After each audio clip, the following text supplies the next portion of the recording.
Today marks Andy Muchietti's It Chapter 2 release, finally bringing the best adaptation of Stephen King's seminal work to a close. And it was a hell of a journey, and one that I am super glad to have seen opening night.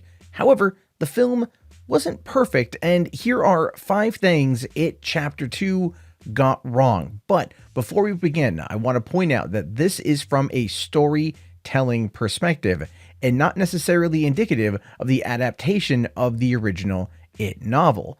But warning, the following video contains massive spoilers for It Chapter 2, and you've been warned. Number 5. It needed a lot more Pennywise. While the original film was a coming-of-age story for the Losers Club, the second half was about their adult counterparts. The adults were supposed to be afraid of Pennywise, seeing as he's the marketing push for the film, but the movie kind of underutilized him until the end. Bill Skarsgård didn't even get a great deal of screen time, which is quite sad because he was the embodiment of fear, and he didn't get enough time to really play with the Losers Club, and that, quite frankly, is a pretty big shame. Number 4, it was just too damn long.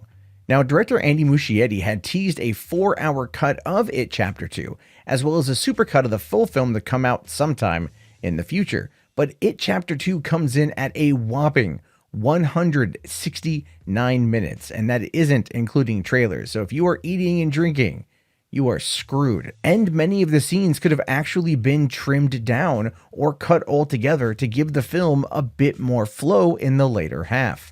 Number 3, it needed to better explain Pennywise's origins.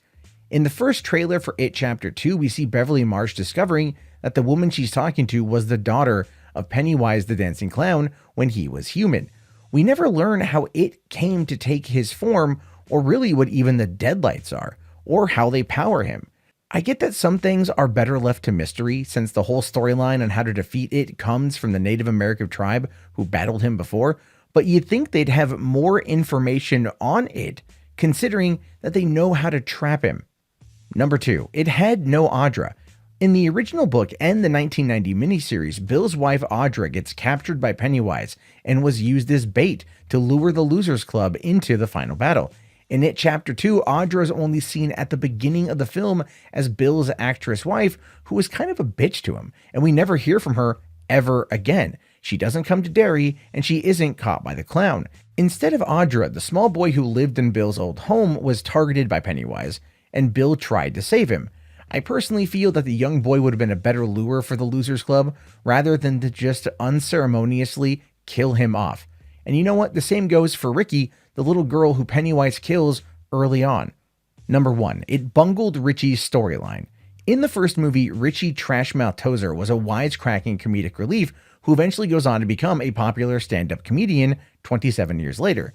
The adult Ritchie has a storyline where it begins to become clear that he is gay, and he always feared his friends finding out. While it makes sense for Ritchie to be gay in the story, it was handled relatively ham-fisted, because there was no indication of this from It Chapter 1. Plus, the film sets up that Ritchie had a thing for Stanley, and in the end, we discovered that it was actually Eddie that Ritchie was in love with all along.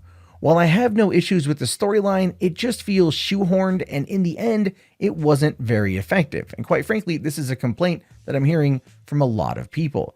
Now, It Chapter 2 was an amazing film that did so many things right, but these are just 5 small things it got wrong. I want to hear your thoughts. I want to hear your opinions. Let me know down in the comments below, or you guys can head on over to facebook.com/groups/$3 Theater, which is a great place to get in on the conversation. You can check out my podcast, Hollywood After Dark, here on the show. It will be during next week. And you can also, if you want to support the channel, and I hope you do, come over to patreon.com/Matt Jarbo. Kick down $1 per month. YouTube is screwing everybody right now. So if you want me to do more of these movie breakdowns and things like this, this is kind of where things are.